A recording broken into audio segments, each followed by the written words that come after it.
demonstra agora sim, a exata soberania do Bahia, desde o primeiro minuto de partida que a gente vinha dizendo, a precisão estava faltando, mas é necessário pensar que os tempos de uma partida de futebol, eles são diagnósticos, eles precisam ser diagnósticos, se não agora, precisam ser diagnósticos depois. E os erros de precisão, os erros de conclusão que o Bahia cometeu no primeiro tempo não podem voltar a acontecer para um prosseguimento de temporada bom, saudável e sem muitas dores de cabeça. O segundo tempo, desse ponto de vista, foi muito melhor, foi extremamente diferente. O Bahia conseguiu converter as oportunidades que teve. Houve 2 pênaltis na partida, um convertido, o outro não.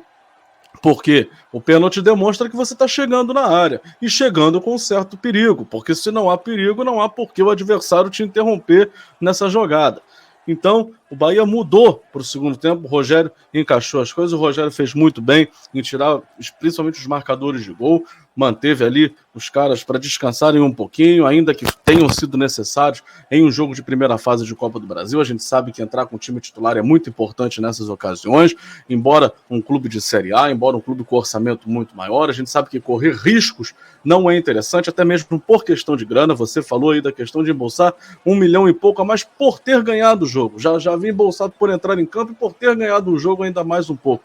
Tudo isso é muito importante, tudo isso deve acontecer, mas cada tempo de jogo deve funcionar como diagnóstico, e é necessário que o Sport Clube Bahia aprenda com o primeiro tempo desse jogo de hoje, contra um time infinitamente inferior, que chances não podem ser perdidas. Não podem ser perdidas, porque senão é uma jogada assim, é uma chuva ali, é um gramado ruim desse jeito aí, e a gente sabe que até os gramados da elite do futebol brasileiro hoje são pontos de conversa, e muita polêmica, e muita contestação e tudo mais.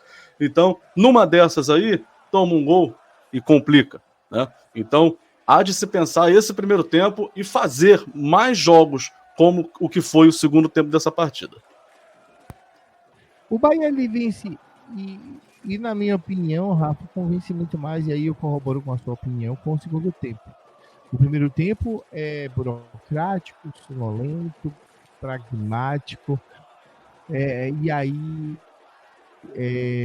levanta o pé e vai passar pano, muito dando a entender pelo gramado ruim, muito dando a entender pelo piso, muito dando a entender pelo estilo de jogo adotado pela equipe, muito dando a entender do que o Bahia está fazendo com relação a esse ano de 2024. Poupar jogadores, é claro, entenda, não era a opção, porque é uma competição que vale muito dinheiro, valia 3 milhões de reais.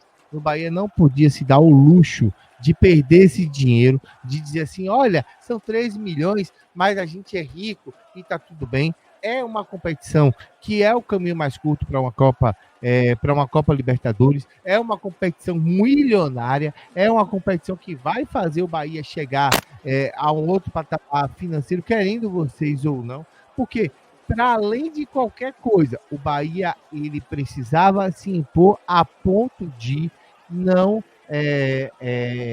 correr riscos contra uma equipe tecnicamente inferior. Vou destacar, embora o nível do jogo tenha sido muito baixo, Oscar Estupinhan, porque no primeiro tempo se movimentou bem, fez bons pivôs, bons passes, fez o seu gol, mesmo que de pênalti, chamou a responsa. No lance do gol, ele que deu assistência para Cauli, Everton Ribeiro virou uma bola linda, ele só serviu, né, pro frio, pro gelado, que ia finalizar e a bola repicou, e aí esperou o contato, né, e fez assim, na moral, bata na minha perna. Aí o cara foi lá e cabaço, né, zagueiro de uma divisão inferior, infelizmente, de pouco recurso técnico e tático, bateu na perna, desde aí já estava fechando em cima dele, fez o pênalti, cometeu o pênalti, o Bahia faz 1-0. O gol do Bahia que deu a tranquilidade para a equipe voltar bem no segundo tempo. E, de novo, uma pressão em uma bola em cima do Oscar, um goleiro tirando, batendo a bola, a zaga espanando mal, o Gianluca faz 2-0, uma paulada do fora da área. E aí o jogo estava matado, né? o 3-0 era questão de tempo. E o 3-0 aconteceu numa jogada de videogame de Cauli, né? É aquele tipo de jogada que a gente faz no FIFA, que a gente dribla todo mundo, o goleiro sai, a gente dá um tapa e sai fazendo a comemoração tóxica do FIFA. Ele não fez isso, o Cauli é um jogador de um pouco midiático com relação à agonia presepada. É um cara que prefere jogar mais bola do que fazer mídia, e eu gosto dessa ideia. Com relação ao quarto gol, tivemos um pênalti. Ademir recebeu uma falta gritante no passe de Alexandre. Pênalti onde o mesmo Ademir bateu e Dejaí fez uma grande defesa. E o Bahia insistiu. E na verdade, Rafa, eu vi até um ritmo de treino. Não houve tamanha insistência. Houve uma sobra, uma bola tocada muito bem feita. E o quarto gol do Bahia, ao natural, no último lance do jogo, gol do nosso querido Rafael Super Mouse Ratão. Quando faz gol, é Rafael Ratão. Quando perde gol, é Lectospirose Man. Mas o nosso Trapstar foi lá e meteu o gol e fez o quarto gol, dando números finais ao jogo. O Bahia tem jogo no domingo às 4 da tarde, em Juazeiro, o pior campo do universo, contra a Juazeirense. É a expectativa de jogo difícil. O Campeonato do Bahia, a Juazeirense hoje é líder do campeonato, depois do tropeço do Bahia. Mas a gente tem aí esse tempo, aí o Bahia volta para Salvador e descansa, e já treina e viaja para Juazeiro, são 8 horas de voo rasteiro. Aí eu até não sei até que ponto o Bahia vai de time titular para jogar em Juazeiro contra a equipe do Juazeiro, Rafa. O Bahia tem essa dificuldade com relação de calendário, uma coisa que você estava falando hoje mais cedo no Zap de Aço.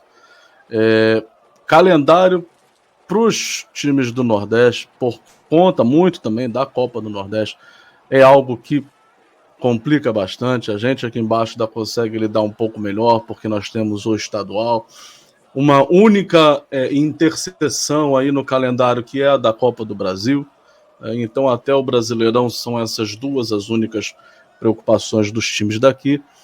E o fator Copa do Nordeste, com um calendário de baiano apertado, do todos contra todos, de fato, é uma situação que se deve preocupar, deve chamar pelo menos a atenção dos treinadores para a questão dos seus times de reservas e titulares.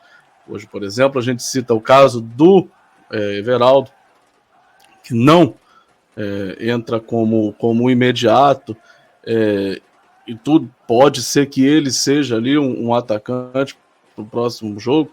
Enfim, calendário é muito um ponto de definição para o que pode ser, não só o Bahia, mas no geral, os times do Nordeste que disputam os seus respectivos estaduais e a Copa do Nordeste em uma pré-temporada muito mais agoniada, né, do que os demais clubes do Brasil. E vale lembrar que há bastantes clubes do Nordeste nas séries A e B do Campeonato Brasileiro, o que nos leva a uma pré-temporada recheada de bons jogos para os 40 melhores clubes do país, né?